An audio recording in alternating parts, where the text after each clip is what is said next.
So,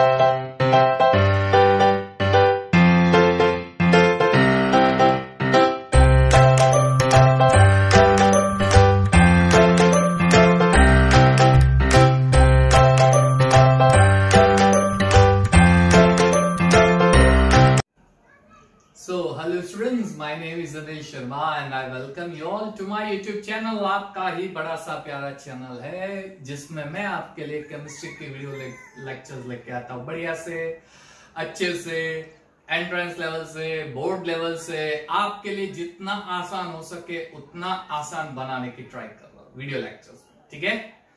सो हम लोगों ने स्टैंडर्ड 11th का पहला वीडियो लेक्चर देखा, उसमें हमने मोल कॉन्सेप्ट का डिस्कशन किया। मोल कहां से आया, एटॉमिक मास किसे कहता है, ग्राम एटॉमिक मास किसे कहता है, मॉलिक्यूलर मास किसे कहता है, ग्राम मॉलिक्यूलर मास किसे कहता है, एक्सेट्रा, राइट। आज हम वीडियो लेक्चर नंबर 2 में देखेंगे कुछ और चीजें, जैसे फॉर्मूला मास क्या है। एवोगैड्रो हाइपोथेसिस के बेस पे हम लोग 1 मोल का रिलेशन वॉल्यूम से लेने वाले हैं, ठीक है।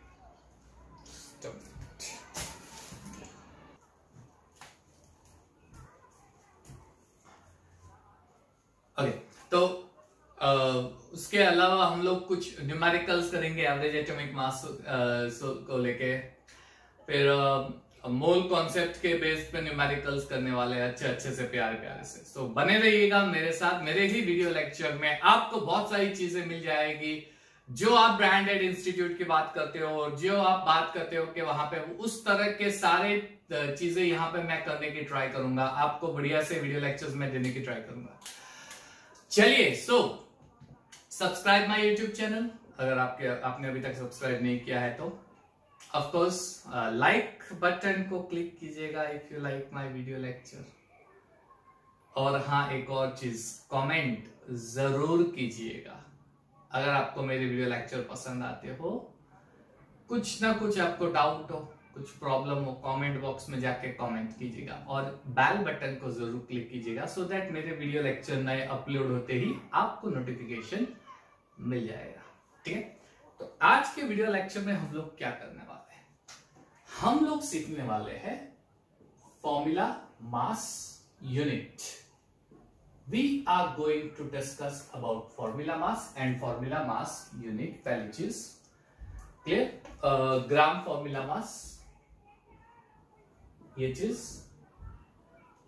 ठीक है, ग्राम फॉर्मूला मास, ये चीज।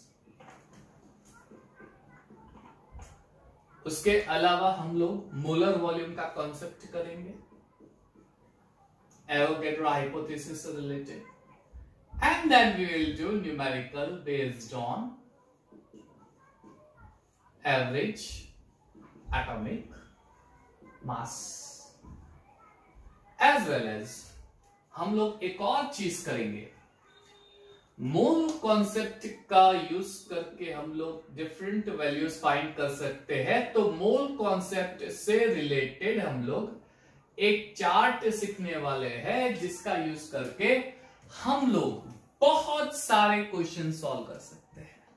एक चार्ट मस्त बताऊंगा, ठीक है। और उसके बाद हम लोग करेंगे मोल कॉन्सेप्ट के न्यूमेरिकल, शायद वो नेक्स्ट वीडियो लेक्चर में हो सकता है, ठीक है। I am not pretty sure about it, होगा तो वैसे ही नहीं होगा, एक और वीडियो लेक्चर आपके लिए बनाना ही पड़ेगा, वो specially numerical based video lecture ही होगा, उसमें से ज्यादातर न्यूमेरिकल ही होगा, क्लियर। सो सबसे पहले चीज जो हम सीखने वाले हैं वो है formula mass and gram formula mass. चलिए, so formula mass and gram formula mass क्या है। तो बच्चों, फॉर्मूला मास किसे कहते हैं, आपको आयोनिक कंपाउंड के बारे में पता है ना। You are aware of ionic compounds, you are actually aware of ionic compounds like NaCl, like KNO3, like Na2CO3, etc. You know what? These ionic compounds, they do not exist as a single entity. They do not exist as single entity. Single entity के form में exist नहीं है. They do not exist as a single entity. इसका मतलब क्या हुआ? इसका मतलब बहुत ही सिंपल सी चीज मैं आपको बता रहा हूं। चलो, ये है बीकर, इसमें मान लीजिए मैंने वाटर डाल दिया, वाटर टुक टुक टुक टुक टुक चुक चुक चुक चुक चुक चुक चुक चुक चुक चुक चुक चुक। चलिए कोई बात नहीं, ठीक है, ये वाटर है गाड़ी, ये वाटर है।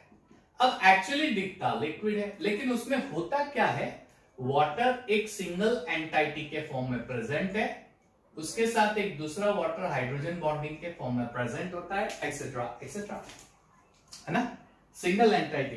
तो H2 एक सिंगल एंटाइटी हो गया, H2। ऐसे बहुत सारे H2 मॉलिक्यूल कंबाइन होते हैं, ऐसे बहुत सारे H2 मॉलिक्यूल कंबाइन होते हैं, और वो कंबाइन होने के बाद पूरा एक liquid form create, single entity. ऐसा एक सिंगल एंटाइटी, फिर एक सिंगल एंटाइटी, फिर एक सिंगल एंटाइटी, फिर एक सिंगल एंटाइटी, फिर एक सिंगल एंटाइटी, फिर एक सिंगल एंटाइटी, है ना, सिंगल सिंगल करते जाओ, है ना। पानी का ड्रॉप लेते जाओ, आपके रूम से पहला ड्रॉप, दूसरा ड्रॉप, तीसरा ड्रॉप, रसोई में, फिर किचन, हॉल, सब जगह लेते लेते लेते हर एक ड्रॉप में आप देखोगे एक सिंगल मॉलिक्यूल जो होता है, उसके बाजू में दूसरा सिंगल मॉलिक्यूल कंबाइन होकर पूरा वाटर का स्ट्रक्चर जो लिक्विड फॉर्म में है, वो लिक्विड फॉर्म पूरा एग्जिस्ट होता है। लेकिन आयनिक कंपाउंड में ऐसा नहीं होता है। अरे बाबा, ऐसा नहीं होगा, नहीं, they do not exist as a single form. एक एग्जांपल लेते हैं, NaCl। देखो डायग्राम देख सकते हो, NaCl का डायग्राम। इस डायग्राम में आप क्या देख रहे हो, एक Na आयन है, एक Cl आयन, लेकिन वो सिंगल एंटाइटी नहीं है। एक Na आयन देख लो, है ना, ग्रीन डॉट वाला, उसके आसपास कितने Cl है? एक है? नहीं, एक से ज्यादा Cl है, जो उसके साथ मैंने बॉन्ड दिखाया है। एक्चुअली वो सॉलिड स्टेट जो 12th स्टैंडर्ड का पहला चैप्टर उसमें आएगा, उसे हम लेटाइस कहते हैं, क्रिस्टल लेटाइस, और उसके अंदर electrostatic force of etcetera solid state में आएगा। लेकिन आप देख सकते हो कि एक Na के साथ एक Cl नहीं, बहुत सारे Cl कनेक्टेड होते हैं, बहुत सारे आयंस उसके सराउंडिंग अरेंज हुए, सराउंडिंग अरेंज हो गए हैं। मैं ऐसा नहीं बोल रहा हूं बॉन्ड बना रहे, अरेंज हो गए अट्रैक्शन फोर्स की वजह से, पॉजिटिव नेगेटिव। और एक Cl, अब Cl का देख लो, है ना, देख सकते हो उसके साथ उसके सराउंडिंग बहुत सारे मॉलिक्यूल अरेंज हो गए हैं, है ना। तो इसका मतलब ये हुआ कि यहाँ पे एक सिंगल NaCl एग्जिस्ट है नहीं, एक Na आयन पॉजिटिव, इसके साथ उसके सराउंडिंग बहुत सारे Cl माइनस है, एक Cl माइनस, उसके सराउंडिंग बहुत सारे Na प्लस है ना। तो वो सिंगल एंटाइटी थोड़ी बोला जाता है, उसे सिंगल एंटाइटी नहीं बोलते। तो अब उस केस में हम लोग क्या NaCl को सिंगल एंटाइटी के फॉर्म में लेते हैं? नहीं, एक्चुअली ये जो NaCl है वो बहुत सारे आयंस के फॉर्म में, एक Na के सराउंडिंग बहुत सारे Cl, एक Cl के सराउंडिंग बहुत सारे, वो क्या होता है सॉलिड स्टेट में, जैसे मैंने बताया हम लोग स्टडी करेंगे। लेकिन एक चीज याद रखना, यानी एक क्रिस्टल स्ट्रक्चर में एक Na प्लस आयन नहीं होता, पता नहीं कितने होते हैं, लेटर से n होते हैं, n number of Na ion. Similarly एक Cl माइनस आयन नहीं होता है, तो कितने होंगे पता नहीं, लेकिन जितने Na आयन होंगे उतने तो Cl होंगे। मान लीजिए कि 1000 Na आयन है तो 1000 Cl होंगे, मान लीजिए कि 1 करोड़ Na आयन है तो 1 करोड़ Na होंगे, यानी n plus Na ion n है तो Cl माइनस के भी टोटल आयंस कितने होंगे? n, है ना। तो बेसिकली हम लोग ऐसा लिखते हैं Na plus n and Cl minus n। अब जब इसको सिंपलेस्ट फॉर्म में कन्वर्ट करते हैं तब जाके इसका सिंपलेस्ट फॉर्म बनता है Na प्लस और Cl माइनस।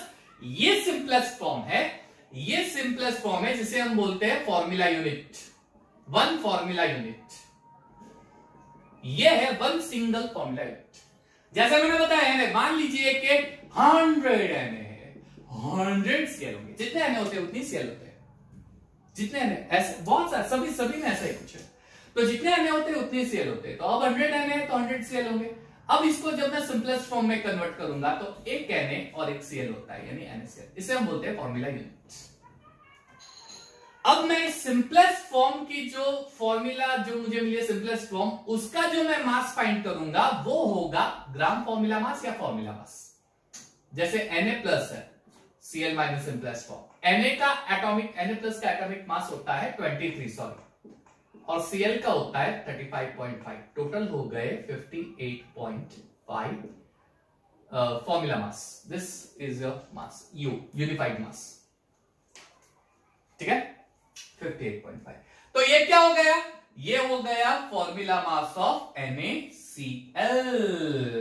NaCl का फॉर्मूला मास, या फिर ग्राम फॉर्मूला मास बोलोगे अगर मैं इसी मास को ग्राम में लूंगा, है ना। ये सिर्फ और सिर्फ आयोनिक कंपाउंड में होता है बच्चों, सॉलिड की अलग कैरेक्टरिस्टिक्स होती है, लेकिन मैं बहुत ही इजी वे में जाऊंगा, ठीक है। मैं बहुत ही आसान तरीके से समझा रहा हूं, हर एक स्टूडेंट के दिमाग में उतर जाएगा, सिर्फ इसको अटेंशन देके स्टडी करो, राइट। बहुत ही आसान वे में जाऊंगा, इतना कुछ डिफिकल्ट नहीं होगा समझने में। तो मैंने क्या बोला, आयनिक कंपाउंड जो होते हैं वो एक सिंगल एंटाइटी के फॉर्म में प्रेजेंट नहीं होते। अगर सिंगल एंटाइटी के फॉर्म में प्रेजेंट नहीं होते तो क्या होता है, तो उसमें एक एनायन के सराउंडिंग और एक कैटायन के सराउंडिंग बहुत सारे एनायंस होते हैं, और एक एनायंस के सराउंडिंग बहुत सारे कैटायंस होते हैं। तो अब उस केस में जो मैं मास फाइंड करूंगा वो मॉलिक्यूलर मास नहीं बल्कि फॉर्मूला मास होगा।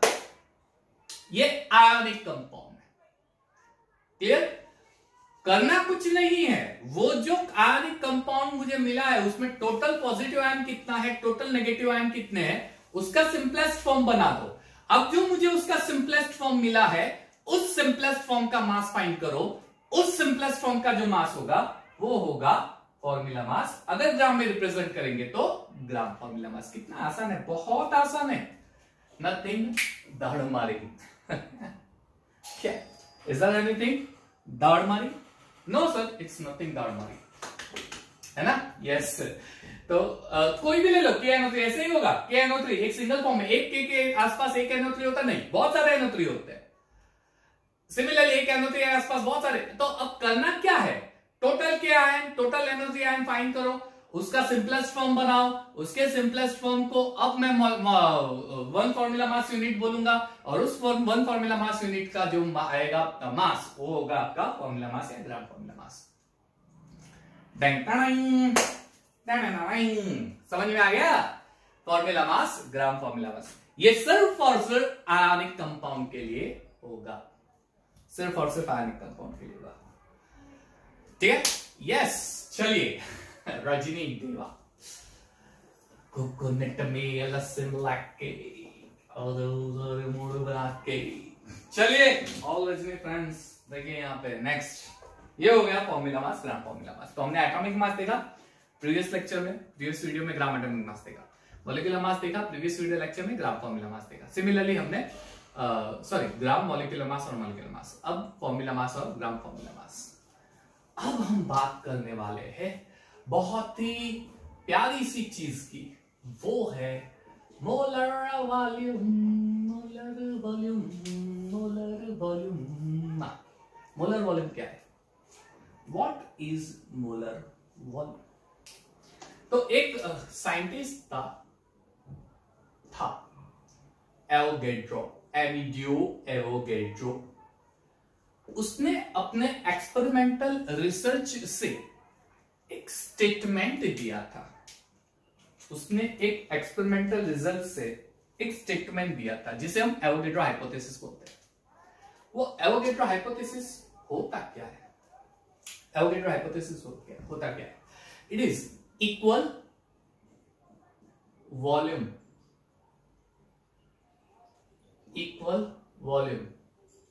Of each gases at same temperature and pressure or standard conditions at same conditions at same चलो साथ में लिख देता at same conditions that is temperature and pressure has equal number of molecules, as equal number of molecules, ठीक है। Avogadro hypothesis, ये Avogadro hypothesis, equal volume of each gases, different gases, each यानी different, यानी यहां पे मैं different gas ले लेता हूं, चलो। So equal volume of different gases at same conditions यानी टेंपरेचर प्रेशर सेम ले लो, has equal number of molecules, तो वो equal number of molecule possess करेगा, ठीक है। कैसे? तो एक देखो मैंने यहाँ पे बढ़िया सा आपको एक दिखाया है चार्ट, हाइड्रोजन, ऑक्सीजन, H2O, तीन गैस लिया है, hydrogen 2 gram, 2 gram, I guess it is molecular mass of hydrogen, right, 2 gram. तो एक बॉक्स में 2 ग्राम है, राइट। दूसरे बॉक्स को देखो, वहां पे ऑक्सीजन है 16 ग्राम, नीचे वाटर है 32 ग्राम। तीनों कंटेनर का वॉल्यूम सेम ले लेता हूं, तीनों कंटेनर का टेम्परेचर प्रेशर सेम लेता हूं, तो तीनों कंटेनर में वॉल्यूम सेम होगा। कितना होगा बताता हूं, है ना, समझ में आ गया। 3 कंटेनर, एक में हाइड्रोजन, एक में ऑक्सीजन, एक में वाटर, तीनों कंटेनर का वॉल्यूम सेम है और उसका टेम्परेचर प्रेशर सेम रखता हूं, तो it possess equal number of molecules. ठीक है, चलिए, तो इसका मतलब 6.022 इंटू 10 मान लीजिए कैसा है, दैट इज इसी स्टेटमेंट को इस तरह से मैं लिखना चाहूंगा। मेरी मर्जी नहीं, मेरी मर्जी नहीं है बाबा, ये थियोरेटिकल पार्ट है, ये फिक्स है, सभी लोग यही फॉलो करते हैं। 6.022 into 10⁻23 molecules of different gases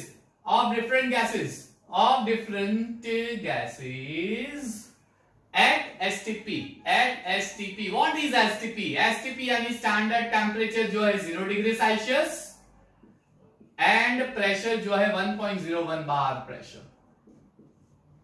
ये एसटीपी की कंडीशन है, या फिर नॉर्मल टेम्परेचर प्रेशर ले लो, एटमॉस्फेरिक टेम्परेचर प्रेशर से कंडीशन सेम रखनी है भैया, हमें तो सिर्फ कंडीशन सेम रखनी है। अपने को तो क्या है, अपने को तो सिर्फ condition same temperature pressure, condition same रखनी है। एसटीपी ले लो, कई बार क्वेश्चन में एनटीपी दिया होता है तो वो सेम कंडीशन टेम्परेचर प्रेशर हो जाएगा, तो उसमें भी यही चीज फॉलो होगी। ठीक है, एनटीपी होता। तो this molecules of different gases at STP यानी standard temperature 0 degree Celsius, pressure 1.01 bar pressure.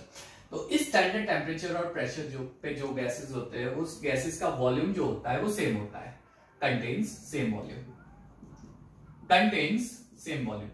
और एक इंटरेस्टिंग चीज जब एक्सपेरिमेंटली फाइंड की तो ये पाया गया कि इतने मॉलिक्यूल्स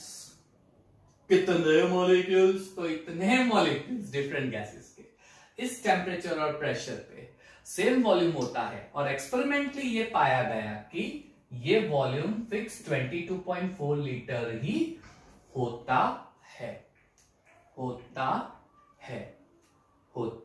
है, ये वॉल्यूम ही होता है। लेकिन अब ध्यान दो, कंडीशन इतने मॉलिक्यूल्स, फिक्स इतने मॉलिक्यूल्स होने चाहिए। कोई बोलता है कि सर मैं सपोज 6.022 इंटू 10⁻20 ले लूं तो नहीं, तो ये वॉल्यूम चेंज हो जाएगा भाई। सर मैं टेम्परेचर 300 ले लूं तो भी वॉल्यूम चेंज हो जाएगा, नॉट फॉलोड। तो यही मॉलिक्यूल्स, ये डिफरेंट गैस सिस्टम, ये एक्सपेरिमेंटली चीजें फाइंड की गई है। ये मैं उठा के नहीं लेकर आ रहा हूं अपने ओर से, मेरे दिमाग में आ गया मैं बोल देता हूं, नहीं, ये एक्सपेरिमेंटली फाइंड की गई चीजें है।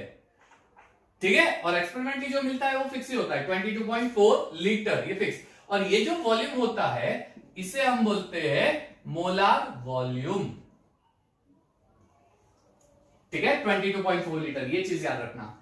एक चीज और नोट करो, मैंने आपको एक चीज बताई थी, दिस मॉलिक्यूल्स दैट मींस 1 मोल, है ना, ये तो 1 मोल है।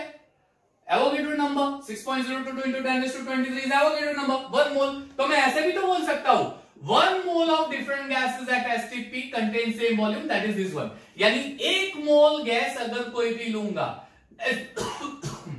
एसटीपी पे, 1 मोल गैस कोई भी लूंगा एसटीपी पे, तो उसका वॉल्यूम 22.4 लीटर है, फिक्स। एसटीपी पे यही होता है 22.4 लीटर, कई जगह पे होता है 22.4 डेसीमीटर क्यूब। अरे सर ये तो डेसीमीटर क्यूब आ गया। अरे भाई डेसीमीटर क्यूब कुछ नहीं है, ये सेम रिलेशन है, 1 डेसीमीटर क्यूब यानी 1 लीटर होता है, उसका कुछ है नहीं। ठीक है, कुछ है नहीं उसका। या फिर 1 ml दिया होता, 1 सेंटीमीटर क्यूब 1 ml, फिक्स, यही होता है मोलर वॉल्यूम। समझ में आ गया, बहुत ही इजी है। मोलर वॉल्यूम, 1 मोल गैस काम आएगा बच्चों। अरे ओ बच्चों, ये चीज काम आने वाली है आपको।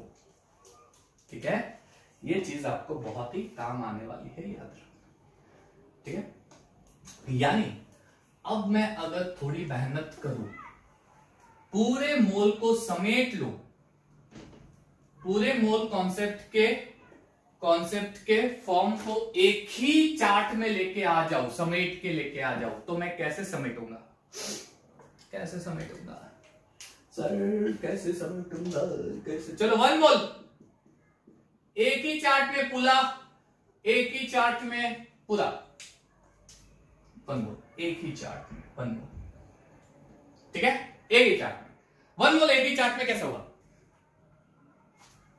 चलिए, तो 1 मोल यानी 6.022 into 10⁻23 एटम्स होते हैं, या एटम्स होते हैं 1 मोल, और इतने एटम का जो मास होता है उसे हम बोलते हैं ग्राम एटॉमिक मास या molar mass of any element, gram atomic mass. क्या बात है सर, समझ में आ गया? तो आ गया तो क्या बात है, आएगा और समझ में आएगा। देखो अब 6.022 into 10⁻23 मॉलिक्यूल्स, 1 मोल यानी इतने मॉलिक्यूल रिप्रेजेंट करता है, और इतने मॉलिक्यूल का जो मास होता है वो होता है ग्राम मॉलिक्यूलर मास। तो इसको मैं ऐसे भी बोल सकता हूं 1 मोल रिप्रेजेंट्स ग्राम मॉलिक्यूलर मास। वही चीज हुई ना, मैं ऐसे जाऊं या सीधा लूं, क्या फर्क पड़ता है ना? क्या फर्क पड़ता है? मुझे जयपुर से दिल्ली जाना हो तो बाई ट्रेन जाओ कि बाई एयर जाओ, क्या फर्क पड़ेगा? पहुंचना तो मुझे दिल्ली तो है ना, एक में वाया वाया जाएगा, एक में सीधा जाएगा, सिंपल है ना? ऐसा ही कुछ है। तो 1 मोल रिप्रेजेंट ग्राम मॉलिक्यूलर मास, तो इस वे में जाओ या इस वे में जाओ। सिमिलरली 1 मोल रिप्रेजेंट ग्राम एटॉमिक मास। अरे की फर्क पेंदे, 1 मोल ग्राम एटॉमिक मास होता है, 1 मोल यानी इतना एटम्स इतने। अब मैं इस तरह से ग्राम एटॉमिक मास फाइंड करूं नंबर ऑफ एटम लेके, या डायरेक्टली फाइंड करूं मोल लेके, क्या फर्क पड़ेगा? सेम ही है। और अब भी हमने एक चीज डिराइव की, अब भी एक चीज डिराइव की, 1 mole of any gas at STP, of any gas at STP is having volume 22.4 litre, जिसे हम बोलते हैं मोलार वॉल्यूम, जिसे हम बोलते हैं मोलार वॉल्यूम। हो गया? एक ही चार्ट में पूरा समेट लिया हमने, एक ही चार्ट में पूरा समेट लिया है ना। एक और चीज मैं लिख सकता हूं यहां पे, 1 मोल ऑल्सो रिप्रेजेंट, एक और चीज मैं यहां पे लिख रहा हूं जो मैंने नहीं दिखाई, लेकिन समझ जाने का भाई वही है जो अगर मॉलिक्यूलर मास में ऐसा होता है, अगर एटॉमिक मास में ऐसा होता है, तो फॉर्मूला मास हमने देखा उसमें भी तो वही होगा, है ना? Gram formula mass, it represents gram, और you can say 1 mole contains 6.022 into 10⁻23 ions of ionic compounds,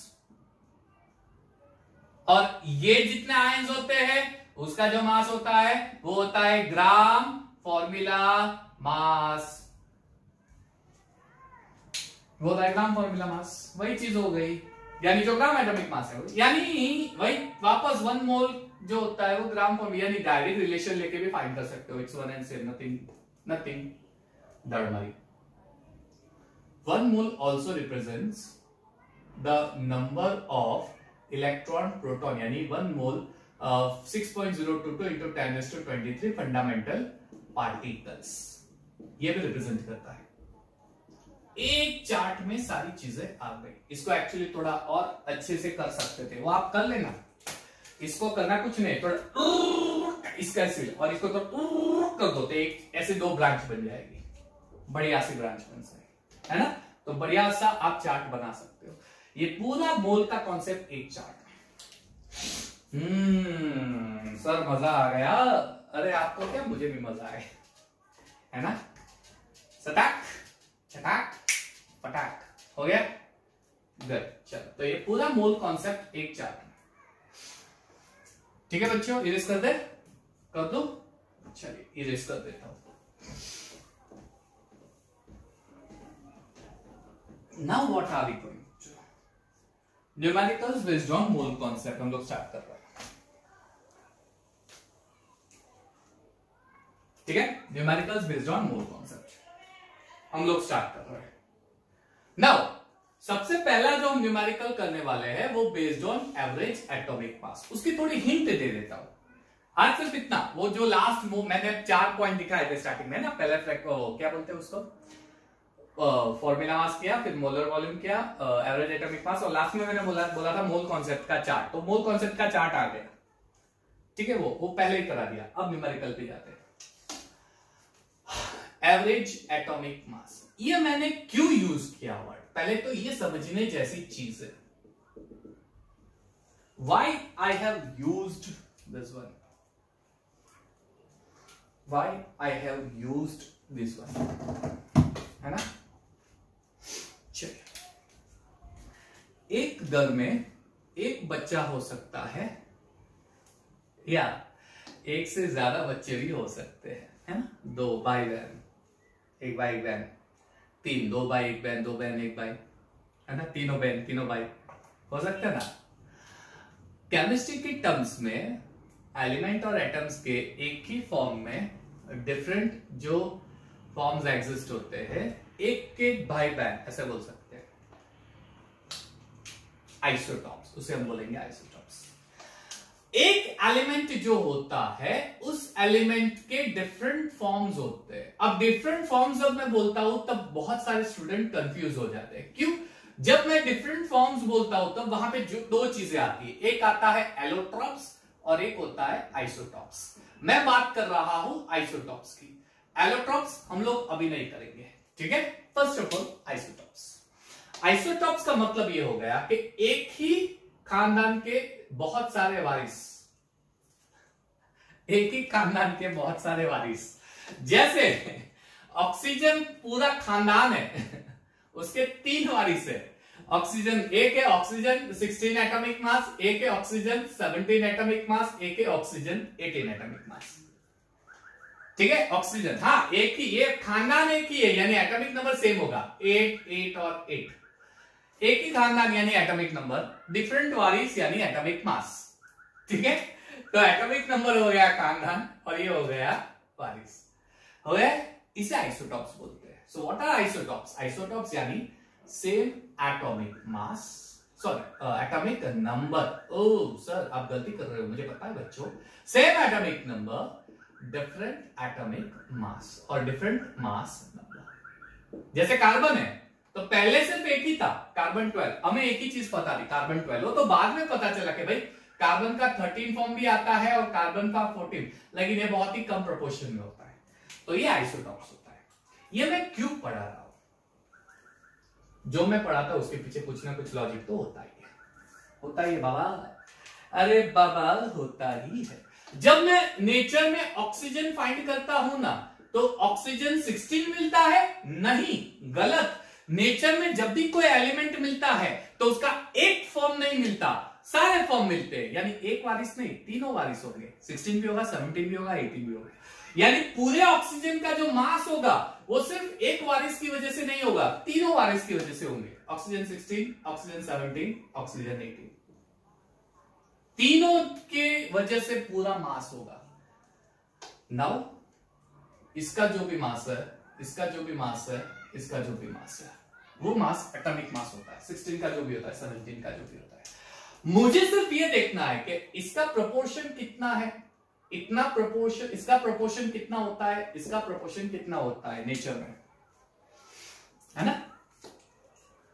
एक का प्रोपोर्शन ज्यादा होता है, एक का प्रोपोर्शन कम होता है, एक का बहुत ही नेग्लिजिबल होता है।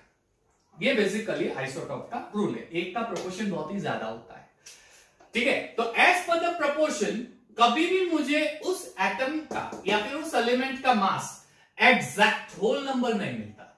क्यों? Because proportion varies, atomic mass varies, proportion change होगा, एटॉमिक मास चेंज होगा, यानी मुझे एग्जैक्ट एटॉमिक मास कभी नहीं मिलेगा। तो वो एटॉमिक मास ऑलवेज मुझे फ्रैक्शन के फॉर्म में मिलेगा। तो उस फ्रैक्शन के फॉर्म में जो एटॉमिक मास मिलता है वो है एवरेज एटॉमिक मास। और वो मास कैसे फाइंड करते हैं? उसका परसेंटेज एबंडेंट या फ्रैक्शनल एबंडेंस फाइंड करके। कैसे? सपोज मुझे परसेंटेज एबंडेंस दिया गया है, तो परसेंटेज एबंडेंस अगर हो तो उसकी फॉर्मूला है summation of PI AI upon 100। ये फॉर्मूला छाप दो दिमाग में, छाप दो दिमाग में, घुसा दो, ये फॉर्मूला घुसा दो दिमाग में, इसका यूज करके फाइंड कर सकते हो। घुसा दो, फिट कर दो ये फॉर्मूला। यहां पे पीआई क्या है? It's percentage abundance. एआई क्या है? Sir its atomic mass. ये एटॉमिक मास है, ठीक है।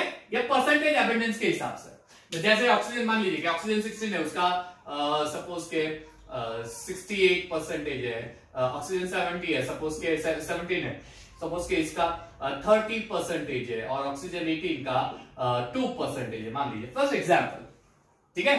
तो मैं क्या करूंगा, पीआई यानी उसका परसेंटेज इनटू एआई यानी उसका एटॉमिक मास। सिमिलरली पीआई यानी उसका परसेंटेज एटॉमिक मास, उसका परसेंटेज एटॉमिक मास, उसका समेशन करूंगा। ये समेशन मैथमेटिकल साइन है, आपको पता है, उसका समेशन और उस समेशन को डिवाइड बाय 100 कर दो। अगर परसेंटेज एबंडेंस दिया है तो, है ना, यानी क्या करेंगे 68 इंटू 16 प्लस 30 इंटू 17।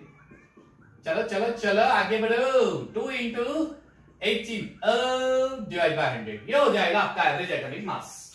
ये फॉर्मूला एवरेज एटॉमिक मास, अगर परसेंटेज एबंडेंस दिया है तो ये फॉर्मूला का यूज करके आप एवरेज एटॉमिक मास फाइंड कर सकते हैं। Example, if it is percentage abundance, और अगर फ्रैक्शनल एबंडेंस दिया है, यानी ऑलरेडी परसेंटेज को फ्रैक्शन के फॉर्म में कन्वर्ट कर दिया है, ऑलरेडी परसेंटेज को फ्रैक्शन के फॉर्म में कन्वर्ट कर दिया है, तो उसकी फॉर्मूला है summation of directly F I A I. यहां पे डिवाइड बाय 100 नहीं करना है। एफ आई यानी फ्रैक्शन एबंडेंस, एफ आई हो जाएगा फ्रैक्शनल एबंडेंस, और ए आई यानी एटॉमिक मास। मान लीजिए कि वही चीज, यही चीज मैं ऐसे इसको ऐसे लिखता हूं, O16 का 0.68 है, O17 का 0.30 है, O18 का 0.02 है। तो ऑलरेडी ये परसेंटेज को फ्रैक्शनल एबंडेंस के फॉर्म में करना, ये फ्रैक्शनल एबंडेंस या रिलेटिव एबंडेंस है, तो करना कुछ नहीं है भैया, इसको इससे मल्टीप्लाई करो, इसको इससे मल्टीप्लाई करो, इसको इससे मल्टीप्लाई करो, तीनों को प्लस कर दो, बहुत सिंपल सी चीज है। समझ में आया? भाई समझ में आया, चलो समझ में आ गया। तो atomic mass, average atomic mass is equal to 0.68 into 16 plus 0.30 into 17 plus 0.02 into 18, ऐसे डायरेक्टली ऐसे, इसमें डिवाइड बाय 100 है। तो देखो क्या चीज है, परसेंटेज एबंडेंट है, फ्रैक्शनल एबंडेंस, फिर ये सम करो, फिर आगे करो, ठीक है, क्लियर। एवरेज एटॉमिक मास यानी आइसोटॉप, ये जो एक ही खानदान के वारिस होते हैं ना, इसकी वजह से मुझे आइसोटॉप्स फ्रैक्शन के फॉर्म में मिलते हैं। तो नेचर में कितना परसेंट है पहले वो फाइंड करना पड़ता है, फिर हमें सम करना पड़ता है। So what is that? Nothing that. Okay, दाढ़ मार्किंग, नथिंग दाढ़ मार्किंग सर। चलिए तो एक काम करते हैं, इसके बेस पे हम लोग न्यूमेरिकल स्टार्ट करते हैं। ओके सर, आगे बढ़ो। देखा है ना एवेंजर्स, पिंक पैंथर, जो पैंथर ब्लैक पैंथर्स होते हैं, उसकी सेना, उसका डायलॉग है वो। चलिए numerical number 1, find the average value. देखो क्वेश्चन आपको दिया है, naturally occurring neon has 3 forms, neon 20, neon 21, neon 22, 3 forms है। क्वेश्चन ध्यान से देखो, नेचुरली अकरिंग नियॉन है, इट हैज 3 फॉर्म्स, तीनों के आपको percentage abundance given, find average atomic मास। क्वेश्चन ध्यान से पढ़ लो, neon it has 3 forms, neon 20, neon 21, neon 22, तीनों के percentage abundance given 90.51, 0.27 and 9.22 percentage abundance. Find his average atomic mass. Oh, that's quite simple one, sir. I can do it. You can do it. Do it. चलो pause करो video, अभी हमने देखा है। चलिए 20 का 90.51, 21 का 0.27 और 22 का 9.22। चलिए मिल गया आंसर, मिल गया। चलो आप टैली कर लो, टैली कर लो, मैं कर लेता हूं, न्यूमेरिकल कर देता हूं। चलो average atomic mass of neon, average atomic mass of neon बहुत ही सिंपल सा है, बहुत ही सिंपल सा है। 90.51 इंटू 20, 0.27 इंटू 21, और लास्ट में क्या दिया है बोलो? हाँ 9.22, यस, इंटू 22, इसको डिवाइड बाय 100 कर दो, परसेंटेज एबंडेंस। ठीक है, हो गया, बहुत ही सिंपल सा है सब। अगर आप इसको कैलकुलेट करोगे तो कैलकुलेटर, एक मिनट बेटा, calculate 90.51 27 plus 9.22 plus divide by 100 okay, answer divide by 100 okay, answer 20.17 right, 20.17 AN हो गया, परसेंटेज एबंडेंस पहला न्यूमेरिकल है, सिंपल, बहुत ही सिंपल है न्यूमेरिकल, बहुत ही सिंपल है। दूसरा न्यूमेरिकल है आपके स्क्रीन पे, क्लोरीन हैज 2 आइसोटॉप, देख लो क्वेश्चन फटाफट, क्लोरीन के 2 आइसोटॉप है,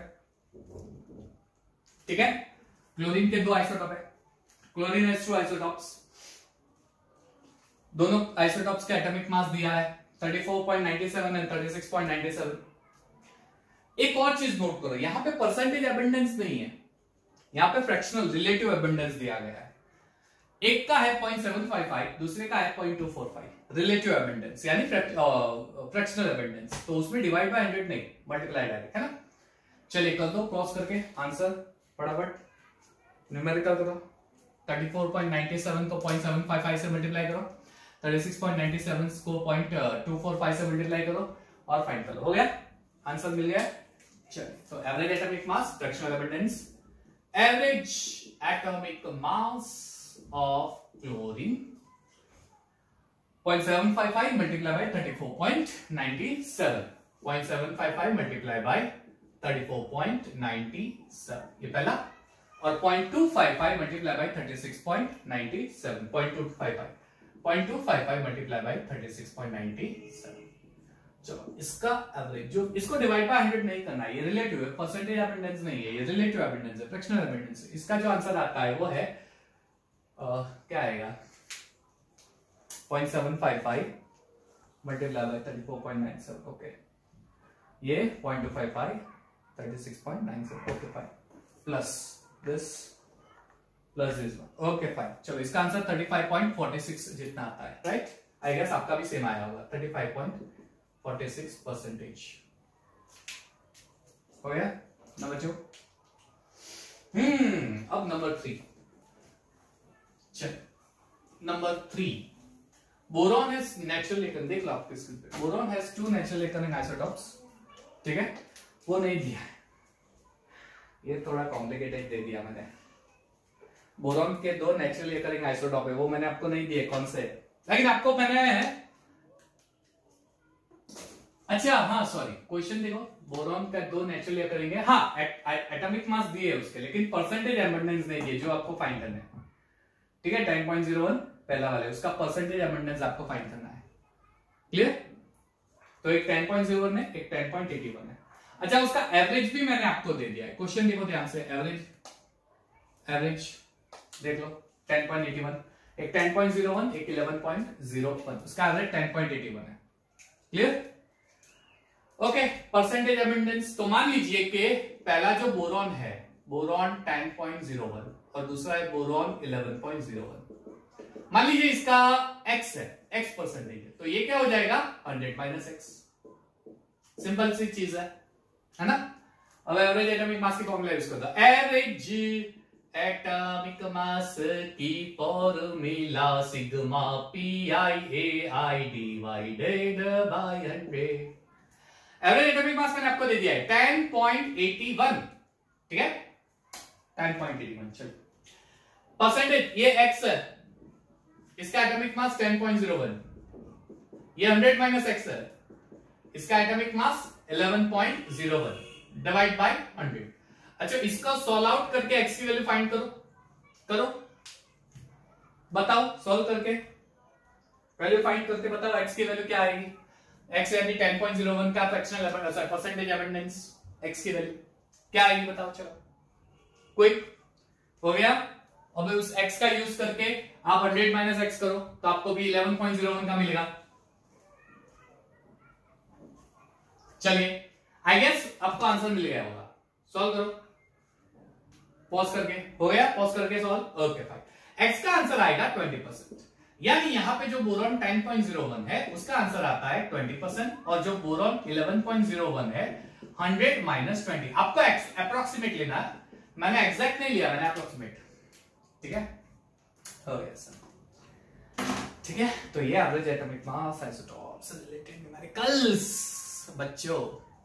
ऐसे देखने जाए तो अभी तो हमने स्टार्ट किया है, पिक्चर तो अभी बाकी है मेरे दोस्त, तो बने रहिए मेरे साथ। नेक्स्ट वीडियो लेक्चर में सबसे पहले मैं आपको एक दूसरा चार्ट दिखाऊंगा। आज मैंने पहला एक चार्ट दिखा था, मूल कॉन्सेप्ट दिखा था ना, यस। मैं आपको दूसरा चार्ट दिखाऊंगा। उस दूसरे चार्ट में कैसे मोल का यूज करके मास मोल का यूज करके एटम्स, मोल का यूज करके मॉलिक्यूल फाइंड कर सकते हैं, वॉल्यूम, वो पूरा एक चार्ट कैलकुलेशन में बहुत काम आएगा।